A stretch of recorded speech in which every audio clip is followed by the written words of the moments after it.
성경의 노아 홍수는 전 세계를 삼켰다고 합니다. 그런데 단군 신화에도 홍수가 있었다면요? 제가 태백산 인근 발굴 현장에서 발견한 5,000년 전 청동판에는 방주로 보이는 배가 새겨져 있었습니다. 우연일까요? 아니면 지워진 역사의 단서일까요? 전 세계 홍수 신화와 한민족의 기원이 하나로 연결되는 순간, 저는 숨을 쉴 수 없었습니다. 홍수 이후 살아남은 자들, 그 중 하나가 한국인이었다면요? 충격적인 진실, 지금 시작합니다. 영상 시작 전에 좋아요와 구독 부탁드립니다. 성경의 홍수는 전 세계를 삼켰습니다. 그런데 단군 신화에도 홍수가 있었다면요? 이건 단순한 우연일까요? 아니면 지워진 역사의 단서일까요? 비가 내리기 시작한 건 제가 태백산 인근의 고고학 발굴 현장에 도착한 날이었습니다. 고대사 다큐멘터리 PD로 일하는 저는 단군 신화의 역사적 배경에 관한 새로운 시리즈를 기획 중이었죠. 하지만 그때만 해도 이 취재가 제 인생을 완전히 뒤바꿔 놓을 거라고는 상상도 못했습니다. 김 PD님, 이쪽으로 오세요. 어제 발견한 유물층이 있어요. 발굴팀장인 박 교수님의 목소리에 저는 우산을 쓴 채 파인 땅으로 다가갔습니다. 진흙탕 속에서 조심스레 걸으며 발굴 현장을 바라보니 지층이 선명하게 드러난 벽면이 보였습니다. 여기 보이시나요? 이 짙은 갈색 지층은 약 5,000년 전에 형성된 것으로 추정됩니다. 그런데 이상한 점은 박 교수님은 손전등을 비추며 한 지점을 가리켰습니다. 이 지층에는 급격한 수해의 흔적이 남아 있어요. 마치 엄청난 홍수가 한반도를 덮친 것처럼요. 그 순간 머릿속에서 무언가가 스쳐 지나갔습니다. 단군 신화에 나오는 구절이었죠. 비가 3-7일간 내려 천지가 휩쓸린다. 교수님, 혹시 단군 신화에 나오는 홍수 이야기와 연관이 있을까요? 박 교수님은 의미심장한 표정으로 고개를 끄덕였습니다. 그것 때문에 김 PD님을 부른 겁니다. 저희 팀은 최근 몇 년간 한반도 전역에서 비슷한 시기의 수의 흔적을 발견하고 있어요. 그런데 이게 단군 신화의 시대와 묘하게 겹치는 거죠. 그날 저녁 발굴 캠프의 작은 텐트에서 저는 박 교수님과 심도 깊은 대화를 나눴습니다. 빗방울이 텐트 천막을 두드리는 소리를 배경으로 그는 충격적인 가설을 꺼냈습니다. 성경의 노아 홍수 이야기를 아시죠? 전 세계 거의 모든 고대 문명에는 대홍수 이야기가 있습니다. 수메르의 길가메시 서사시, 그리스의 데우칼리온 신화, 인도의 마누 설화, 그리고 우리의 단군 신화에도요. 그런데 그게 무슨 의미가 있을까요? 제가 물었습니다. 전 지구적 대재앙의 집단 기억이 아닐까 싶어요. 약 5,000년 전 정말로 전 세계적인 대홍수가 있었고 살아남은 사람들이 각자의 방식으로 그 기억을 전승했다면요. 밤새 잠을 이루지 못했습니다. 박 교수님의 가설이 사실이라면 우리가 알고 있는 인류의 역사가 완전히 다시 쓰여야 할지도 모릅니다. 그리고 그 이야기의 중심에 한반도가 있다니 이건 단순한 우연일까요? 다음 날 아침 저는 중요한 결정을 내렸습니다. 이 다큐멘터리는 단군 신화를 넘어 전 세계 홍수 신화와의 연결고리를 찾는 여정이 되어야 했습니다. 교수님, 저 좀 도와주실 수 있을까요? 단군 신화와 노아의 홍수 사이의 연결점을 더 깊이 파고들고 싶어요. 박 교수님은 수첩을 꺼내며 미소 지었습니다. 다행히 제가 알고 있는 사람이 있습니다. 예루살렘 히브리 대학교의 레비 교수인데 고대 홍수 신화를 연구하는 세계적 권위자예요. 그에게 연락해 볼까요? 그렇게 저의 여정은 시작되었습니다. 한국의 발굴 현장에서 시작된 작은 의문이 곧 전 세계를 아우르는 거대한 퍼즐로 확장되어 갔죠. 한 달 후 저는 이스라엘 예루살렘의 히브리 대학교 도서관에 앉아 있었습니다. 레비 교수는 기대 이상으로 저의 가설에 흥미를 보였습니다. 흥미로운 접근입니다. 많은 학자들이 성경의 홍수 이야기를 메소포타미아 지역의 지역적 재해로 해석하곤 하죠. 하지만 만약 이것이 전 지구적 현상이었고 동아시아까지 그 영향이 미쳤다면 그는 고대 히브리어로 쓰인 두꺼운 책을 펼쳤습니다. 성경의 정경이 아닌 외경에도 홍수 이야기가 더 자세히 나옵니다. 특히 에녹서에는 하늘의 존재들이 땅으로 내려와 인간과 섞였다는 기록이 있죠. 그 후에 대홍수가 일어나고요. 저는 깜짝 놀랐습니다. 그건 단군 신화와 너무 비슷합니다. 환웅이 하늘에서 내려와 인간 여성인 웅녀와 결합했고 레비 교수의 눈이 커졌습니다. 정말인가요? 그렇다면 이건 단순한 우연이 아닐 수도 있어요. 김 PD님, 혹시 단군 신화에서 산의 의미가 중요하게 다뤄지나요? 네. 환웅이 태백산의 신단수 아래로 내려왔다고 합니다. 그리고 단군왕검이 건국한 고조선의 중심지도 산과 관련이 있죠. 레비 교수는 흥분한 듯 책상을 두드렸습니다. 노아의 방주가 아라랏산에 정착했듯이 대홍수 이후 새로운 시작이 산 위에서 이루어진다는 모티프가 동서양에 공통적으로 나타나는 겁니다. 이건 결코 우연이 아닙니다. 그날 밤 호텔 방에서 저는 노트북을 펼쳐 지금까지의 발견을 정리했습니다. 창밖으로 예루살렘의 고대 도시가 빛나고 있었지만 제 머릿속은 5000년 전 한반도의 모습을 상상하고 있었습니다. 하늘이 열린 날 세상은 물에 잠겼습니다. 제가 중얼거리자 갑자기 휴대폰이 울렸습니다. 발신자는 한국의 박 교수님이었습니다. 김 PD, 큰일 났어요. 새로운 발견이 있었는데 당장 돌아와야 할 것 같습니다. 단군의 것으로 추정되는 유물이 발견됐어요. 그리고 그 유물에는 방주와 비슷한 배의 형상이 새겨져 있습니다. 심장이 쿵쾅거렸습니다. 이것은 시작에 불과했습니다. 제가 찾고 있던 증거, 단군 신화와 노아의 홍수를 연결하는 결정적 단서가 곧 제 앞에 나타날 것만 같았습니다. 하늘이 문을 연 그날, 정말로 모든 것이 물에 잠겼던 걸까요? 그리고 그 사건이 동서양의 문명에 어떤 영향을 미쳤던 걸까요? 저의 여정은 이제 막 시작되었습니다. 이스라엘에서 한국으로 돌아오는 비행기 안. 저는 레비 교수가 건네준 자료들을 다시 읽어보았습니다. 창밖으로는 흰 구름이 끝없이 펼쳐져 있었고 그 아래로는 아득한 대양이 보였습니다. 문득 5000년 전 이 모든 것이 물에 잠겼다면 어땠을지 상상해 보았습니다. 하늘의 존재들이 땅으로 내려와 인간과 섞였다. 에녹서의 구절을 중얼거리다 문득 깨달았습니다. 성경의 창세기 6장에도 비슷한 내용이 있었죠. 하나님의 아들들이 사람의 딸들의 아름다움을 보고 자기들이 택한 모든 자를 아내로 삼았다. 그리고 그 직후 홍수가 찾아왔다는 이야기가 이어집니다. 왜 전 세계의 홍수 신화들은 하늘의 존재와 지상의 인간의 결합 이후에 재앙이 닥친다는 패턴을 공유하고 있을까요? 인천공항에 도착했을 때 박 교수님이 직접 마중을 나와 있었습니다. 그의 표정이 심상치 않아 보였습니다. 김 PD, 빨리 가봐야 합니다. 국립중앙박물관에서 특별 미팅이 있어요. 차 안에서 박 교수님은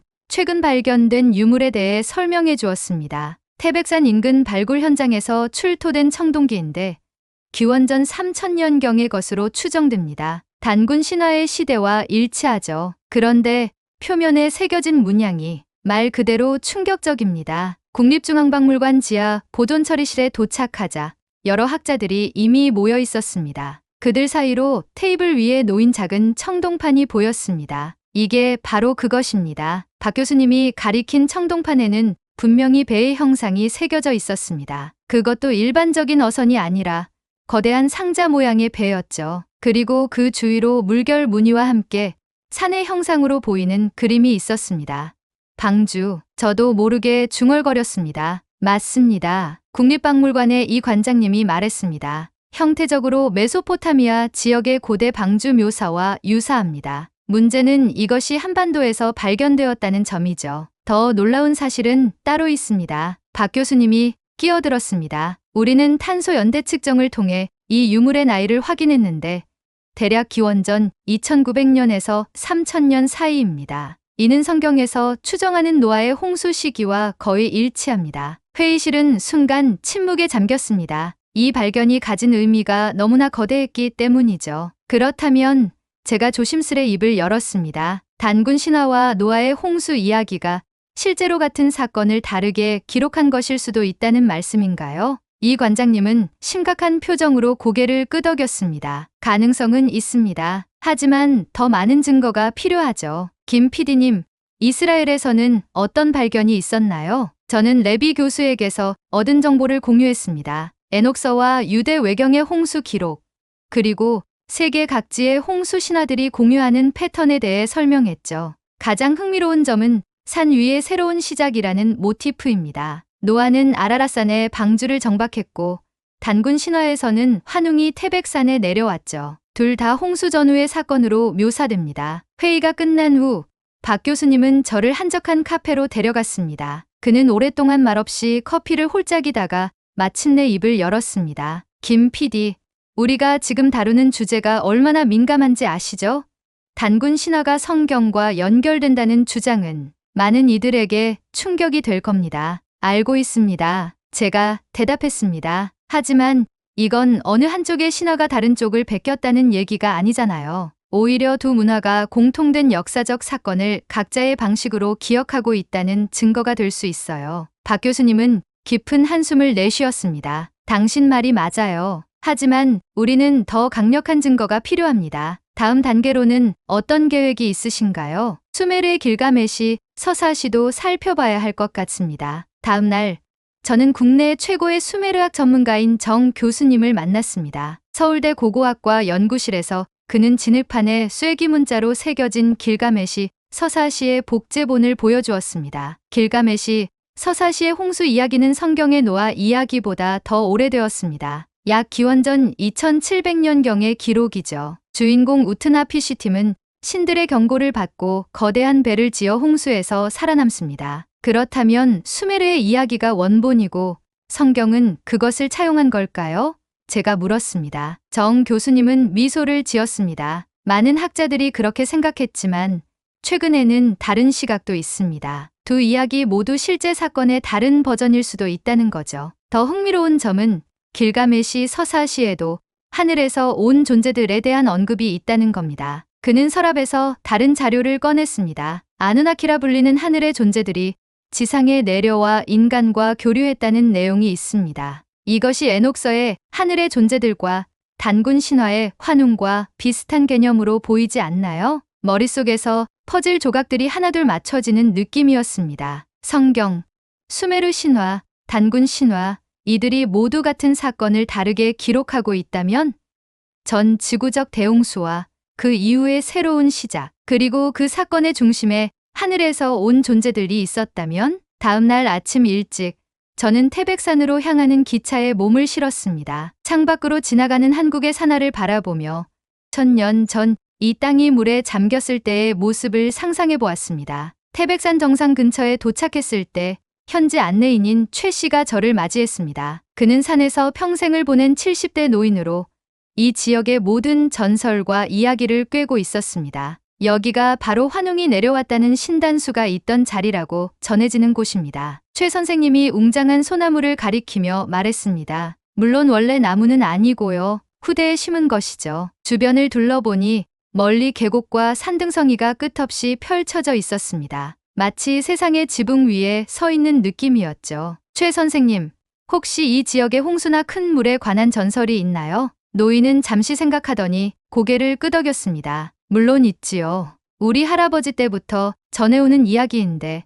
아주 오래전에 하늘에서 비가 쏟아져 세상이 모두 물에 잠겼다고 해요. 오직 이 태백산 꼭대기만 물 위에 남았다고 합니다. 그래서 환웅이 이곳에 내려온 거라고요. 제 심장이 빠르게 뛰기 시작했습니다. 그런 이야기가 정말 전해 내려오고 있었군요. 최 선생님은 계속해서 말했습니다. 재미있는 건 제 할아버지는 이렇게 말씀하셨어요. 하늘의 문이 열리고 비가 쏟아졌다고요. 마치 성경에서 말하는 것처럼요. 그 순간 제 휴대폰이 울렸습니다. 발신자는 박 교수님이었습니다. 김 PD, 어디 계신가요?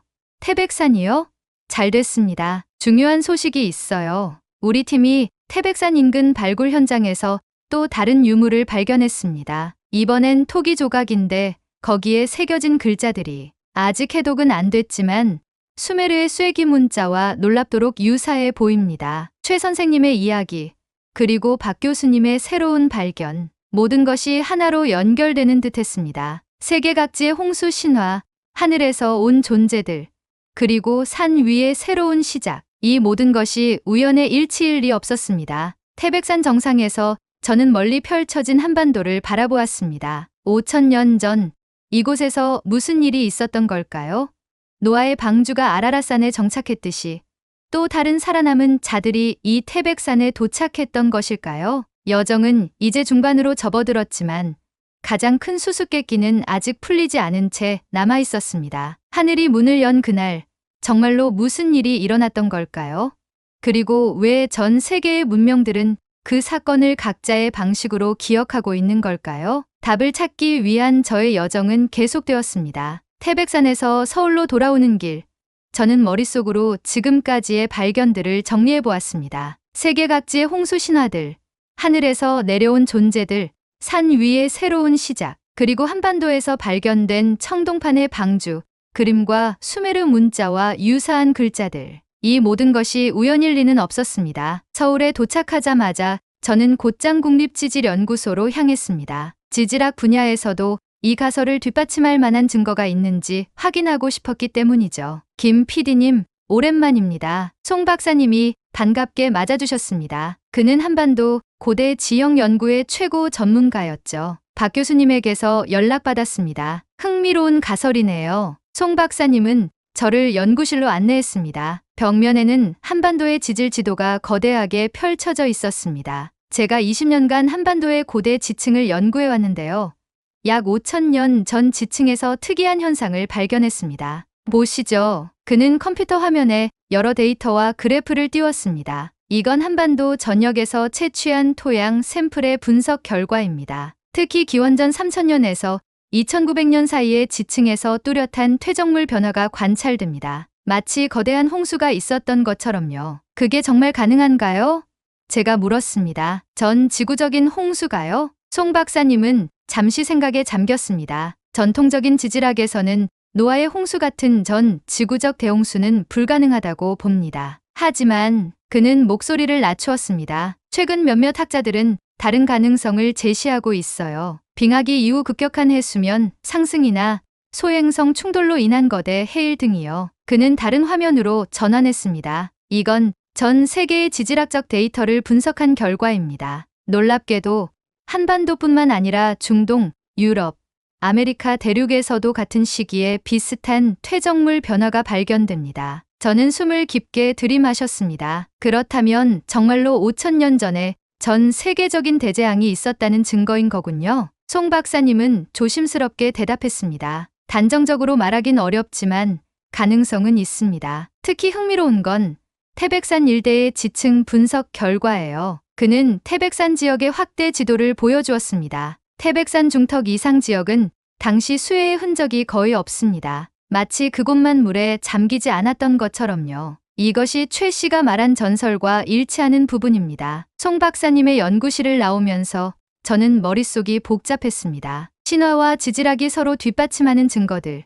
그것은 우리가 알고 있는 역사를 완전히 다시 쓰게 할 만한 발견이었습니다. 다음 날, 저는 국립중앙박물관에서 열린 긴급 학술 미팅에 참석했습니다. 태백산 인근 발굴 현장에서 발견된 유물들의 추가 분석 결과를 공유하는 자리였죠. 최신 분석 결과를 말씀드리겠습니다. 이 관장님이 회의를 시작했습니다. 청동판에 새겨진 방주 형상은 확실히 메소포타미아 지역의 고대 방주 묘사와 유사합니다. 그리고 토기 조각에 새겨진 문자는 그는 잠시 말을 멈추고 주변을 둘러보았습니다. 모든 학자들이 숨을 죽이고 그의 말을 기다리고 있었습니다. 문자 해독 전문가들의 의견에 따르면 이것은 초기 수메르 문자와 유사한 형태를 가지고 있습니다. 하지만 완전히 동일하지는 않아요. 마치 같은 뿌리에서 나왔지만 독자적으로 발전한 문자 체계처럼 보입니다. 회의실이 술렁였습니다. 한 교수가 손을 들었습니다. 그렇다면 기원전 3000년경 한반도와 메소포타미아 사이에 직접적인 교류가 있었다는 말씀인가요? 이 관장님은 고개를 저었습니다. 그보다는 더 복잡한 상황일 수 있습니다. 우리의 가설은 이렇습니다. 전 지구적 대홍수 이후 살아남은 사람들이 여러 지역으로 흩어졌고 그들이 각자의 문명을 세웠다는 거죠. 그래서 비슷한 신화와 문자 체계가 세계 각지에서 발견되는 것일 수 있습니다. 저는 용기를 내어 질문했습니다. 그렇다면 한민족의 조상들 중 일부는 이 대홍수에서 살아남은 사람들이었을 가능성이 있나요? 이 관장님은 진지한 표정으로 대답했습니다. 그럴 가능성은 충분합니다. 단군 신화에서 환웅이 하늘에서 내려와 웅녀와 결합했다는 이야기는 어쩌면 외부에서 온 생존자들이 현지인들과 만나 새로운 문명을 시작했다는 실제 사건의 신화적 표현일 수 있어요. 회의가 끝난 후 박 교수님이 저를 불렀습니다. 김 PD, 당신에게 보여주고 싶은 것이 있습니다. 지금 따라오세요. 그는 저를 박물관 지하 특별 보관실로 데려갔습니다. 그곳에는 아직 일반에 공개되지 않은 유물들이 보관되어 있었습니다. 이것을 보세요. 그가 특별한 보존 케이스를 열었습니다. 그 안에는 작은 점토판이 있었고 그 위에는 뚜렷한 별자리 형태가 새겨져 있었습니다. 이것도 태백산 인근 발굴 현장에서 발견된 것입니다. 천문학자들의 분석에 따르면 이 별자리 배치는 기원전 3000년경의 하늘을 정확히 묘사하고 있어요. 그게 무슨 의미인가요? 제가 물었습니다. 가장 흥미로운 점은 이것입니다. 그는 손가락으로 특정 별자리를 가리켰습니다. 이 별자리는 에녹서에서 언급하는 하늘의 문으로 해석될 수 있는 위치입니다. 그리고 더 놀라운 건 이 점토판에 새겨진 날짜가 있다는 거죠. 저는 숨을 멈췄습니다. 그 날짜가, 네, 우리가 추정하는 대홍수 시기와 일치합니다. 이 점토판은 하늘의 문이 열린 날을 기록하고 있는 것 같아요. 그날 밤 호텔 방에서 저는 창밖의 별을 바라보며 깊은 생각에 잠겼습니다. 5000년 전 정말로 하늘에서 무언가가 일어났던 걸까요? 그리고 그것이 대홍수와 어떤 관련이 있었던 걸까요? 다음 날 아침 저는 천문학 전문가인 김 교수님을 만났습니다. 서울대 천문학과 연구실에서 그는 컴퓨터 시뮬레이션을 통해 기원전 3000년경의 하늘을 재현해 보여주었습니다. 보시다시피 이 시기에 특별한 천체 현상이 있었습니다. 여러 행성들이 일직선상에 배열되는 현상이었죠. 고대인들에게 이것은 매우 중요한 징조로 여겨졌을 겁니다. 그런 현상이 실제로 홍수를 일으킬 수 있나요? 제가 물었습니다. 직접적으로는 아니지만 행성 배열이 지구의 조성력에 영향을 미쳤을 가능성은 있습니다. 또한 이 시기는 태양 활동의 특별한 주기와도 일치해요. 태양 활동이 지구의 기후에 미치는 영향을 고려하면 김 교수님의 설명은 계속되었지만 제 머릿속에서는 다른 생각이 떠올랐습니다. 하늘의 문이 열리고 물이 쏟아지고 세상이 변화하는 고대인들이 어떤 실제 사건을 자신들의 언어로 표현했다면 어땠을까요? 연구를 계속하면서 저는 또 하나의 중요한 사실을 발견했습니다. 한반도 북부 지역의 고대 유적지에서 발견된 인골들의 DNA 분석 결과였습니다. 유전학 전문가인 장 박사님의 연구실에서 그 결과를 확인할 수 있었죠. 이 DNA 분석 결과는 매우 흥미롭습니다. 장 박사님이 설명했습니다. 기원전 3000년 이전과 이후의 한반도 거주민들 사이에 유전적 변화가 관찰됩니다. 마치 새로운 인구 집단이 유입된 것처럼요. 어디에서 온 사람들일까요? 제가 물었습니다. 그것이 더욱 흥미로운 부분입니다. 유전적 흔적을 추적해보면 중동 지역과의 연관성이 일부 발견됩니다. 물론 이것만으로 단정할 수는 없지만 기원전 3000년경의 중동 지역에서 동아시아로의 인구 이동이 있었을 가능성을 시사합니다. 장 박사님의 연구실을 나오면서 저는 이 모든 퍼즐 조각들이 하나의 그림을 완성해가는 것을 느꼈습니다. 지질학적 증거, 고고학적 발견, 유전자 분석, 천문학적 데이터, 그리고 세계 각지의 홍수 신화들. 이 모든 것이 5000년 전 일어난 대재앙과 그 이후의 새로운 시작을 가리키고 있었습니다. 취재 마지막 날, 저는 다시 한번 태백산을 찾았습니다. 이번에는 혼자서요. 정상 근처에 도착했을 때 맑은 하늘 아래 한반도의 산하가 끝없이 펼쳐져 있었습니다. 저는 그 자리에 앉아 5000년 전 이곳에 도착했을 사람들의 모습을 상상해 보았습니다. 물에 잠긴 세상에서 살아남은 그들은 어떤 기분이었을까요? 모든 것을 잃고 새로운 시작을 해야 했던 그들은 무슨 생각을 했을까요? 그리고 그들이 시작한 새로운 문명이 지금의 우리로 이어진 것일까요? 갑자기 하늘에서 빗방울이 떨어지기 시작했습니다. 마치 5000년의 시간을 뛰어넘어 그날의 비가 다시 내리는 것 같았습니다. 저는 우산도 없이 그저 그 빗속에 서서 하늘을 올려다보았습니다. 하늘이 문을 연 날 모든 것이 잠겼고 그리고 새로운 시작이 있었다. 제 입에서 중얼거림처럼 나온 이 말은 어쩌면 인류의 가장 오래된 기억을 담고 있는지도 모릅니다. 단군 신화와 노아의 대홍수, 그 숨겨진 연결고리를 찾아 떠난 여정은 이제 마지막 단계로 접어들고 있었습니다. 태백산에서의 깨달음 이후 저는 모든 증거를 정리하기 위해 서울로 돌아왔습니다. 다큐멘터리의 마지막 촬영을 앞두고 지금까지 발견한 모든 연결고리를 하나로 엮어야 했죠. 국립중앙박물관 회의실에는 이 프로젝트에 참여한 모든 전문가들이 모였습니다. 고고학자, 지질학자, 천문학자, 유전학자, 그리고 신화학 전문가들까지. 이 자리에서 우리는 최종 결론을 도출하기로 했습니다. 지금까지의 모든 증거를 종합해 봤을 때 박 교수님이 말문을 열었습니다. 약 5,000년 전 지구상에 대규모 자연재해가 있었던 것으로 보입니다. 그것이 전통적인 의미의 전 지구적 홍수였는지는 확실하지 않지만 적어도 여러 대륙에 걸쳐 심각한 기후 변화와 홍수가 있었고 그것이 당시 인류 문명에 큰 영향을 미쳤다는 것은 분명해 보입니다. 송 박사님이 지질학적 증거를 정리했습니다. 한반도 전역의 지층 분석 결과 기원전 3,000년경에 급격한 환경 변화가 있었음이 확인됩니다. 특히 태백산 지역은 그 변화의 중심에 있었던 것으로 보입니다. 장 박사님은 유전자 연구 결과를 발표했습니다. 이 시기를 전후로 한반도 주민들의 유전적 구성에 변화가 있었습니다. 새로운 인구 집단의 유입이 있었던 것으로 추정됩니다. 마지막으로 신화학 전문가인 최 교수님이 발언했습니다. 세계 각지의 홍수 신화들이 공유하는 패턴은 매우 흥미롭습니다. 하늘에서 온 존재들이 등장하고 대홍수가 일어나고 소수의 선택받은 사람들이 살아남아 산 위에서 새로운 시작을 한다는 이야기가 반복됩니다. 단군 신화도 이 패턴을 따르고 있죠. 제가 질문했습니다. 그렇다면 단군 신화의 환웅은 누구였을까요?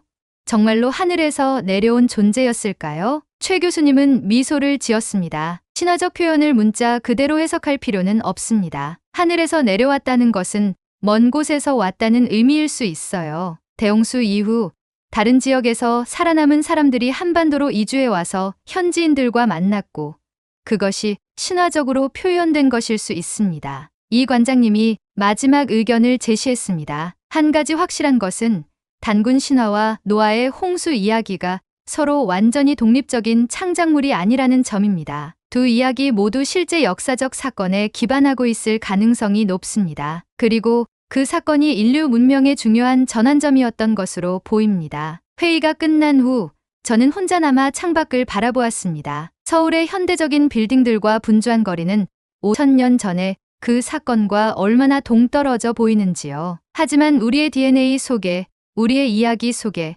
그 기억은 여전히 살아있습니다. 다음 날 저는 마지막 촬영을 위해 다시 태백산으로 향했습니다. 이번에는 카메라 팀과 함께였죠. 태백산 정상에서 저는 카메라를 향해 이렇게 말했습니다. 5,000년 전 하늘이 문을 열고 비가 내렸습니다. 세상은 물에 잠겼고 오직 산 위에만 새로운 시작의 가능성이 남았습니다. 이것은 성경 속 노아의 이야기가 아닙니다. 바로 우리 민족의 시작, 단군 신화의 이야기입니다. 바람이 불어오고 멀리 구름이 몰려오는 모습이 보였습니다. 세계 각지의 고대 문명들은 모두 비슷한 홍수 이야기를 간직하고 있습니다. 그들이 모두 같은 사건을 기억하고 있다면, 그리고 그 사건 이후 살아남은 사람들이 각자의 방식으로 새로운 문명을 시작했다면, 카메라는 저의 얼굴에서 멀리 펼쳐진 한반도의 산하로 시선을 옮겼습니다. 한민족의 조상들은 이 재앙에서 살아남은 사람들 중 하나였을지도 모릅니다. 그들은 태백산에 정착해 새로운 시작을 했고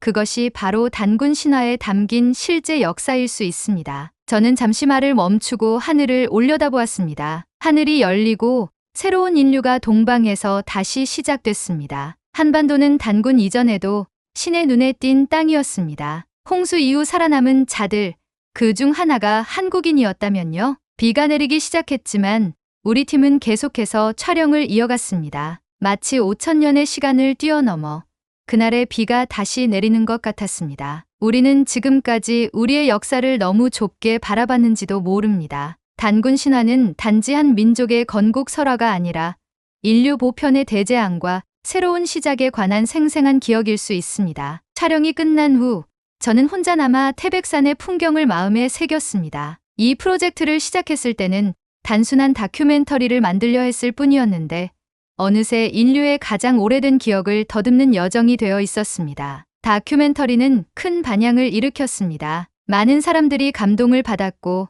일부 학자들은 비판적인 의견을 내놓기도 했습니다. 하지만 그것은 중요하지 않았습니다. 중요한 것은 우리가 던진 질문이었습니다. 우리는 어디에서 왔고 무엇을 기억하고 있을까요? 몇 달 후 저는 박 교수님에게서 전화를 받았습니다. 김 PD, 놀라운 소식이 있어요. 중국 신장 지역에서 새로운 유적이 발견되었는데 우리가 연구한 것과 비슷한 패턴을 보이고 있습니다. 그리고 더 놀라운 건 그곳에서 발견된 고대 문자가 한반도의 것과 유사하다는 거예요. 새로운 여정이 저를 기다리고 있었습니다. 하지만 이번에는 혼자가 아닙니다. 전 세계의 학자들이 이 미스터리를 함께 풀어가고 있었습니다. 하늘이 문을 연 날 모든 것이 잠겼다는 이야기는 단지 옛날 이야기가 아닙니다. 그것은 인류가 공유하는 가장 오래된 기억, 가장 큰 시련과 새로운 시작에 관한 이야기입니다. 그리고 그 이야기의 중심에 한민족이 있었습니다. 태백산의 정상에서 바라본 한반도의 모습이 떠오릅니다. 5,000년의 시간을 뛰어넘어 우리는 여전히 그 기억을 간직하고 있습니다. 단군의 후예들, 홍수에서 살아남은 사람들의 후손들은 이제 그 진실을 마주하고 있습니다. 하늘이 문을 연 그날 세상은 끝났습니다. 하지만 동시에 새로운 시작이 있었습니다. 그리고 그 시작의 한 부분이 바로 우리 한민족이었을지도 모릅니다. 재미있게 보셨다면 구독과 좋아요 부탁드려요. 따뜻한 이야기로 다시 찾아뵙겠습니다. 감사합니다.